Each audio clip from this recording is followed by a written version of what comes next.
Paqëndrueshmëria me furnizim energji elektrike në Kosovë varet kryesisht nga qëndrueshmëria e gjenerimit nga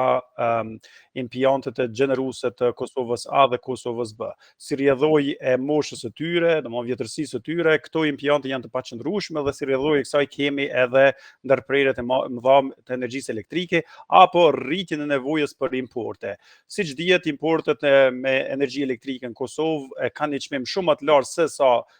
gjenerimi vendor, si rrjedhoj vjen edhe shtrejtimi ose rritja e kostës së furnizimit me energji elektrike, për cilën edhe KESCO dhe KESCO në këtë rast bën edhe ftesë që të kemi që të bëjmë kursim, ashtu që në vitin e ardhshëm të mos kemi ndoshta nevojë për ngritje të tarifave ose për shtatje të tarifave për me imbulu kostot e importeve shtesë që janë bërë në 2025. Rritja e importeve në Kosovë nënkupton edhe rritje e kostës furnizimit me energji elektrike, edhe rritja e kostës furnizimit nënkupton edhe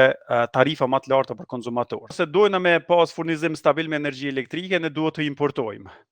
Importi shtesë ka kosto shtesë. Nëse nuk duam të rritim tarifat për 2026, atëherë ndoshta KESCO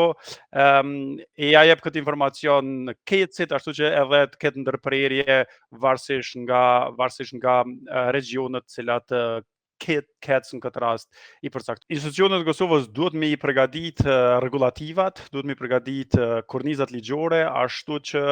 duke pas parasysh që kemi këtë vjetërsi të madhe, këtë vjetërsi të kapaciteteve gjeneruese, ndoshta më e udhës do të ishte që të rezervojmë disa kapacitete ku do qofshin ato në Evropë, kapacitete gjeneruese, domethënë që quhet në gjuhën e ekonomisë së energjisë, domethënë capacity markets, ti kem disa kapacitete gjeneruese, të cilat ato prodhojnë atëherë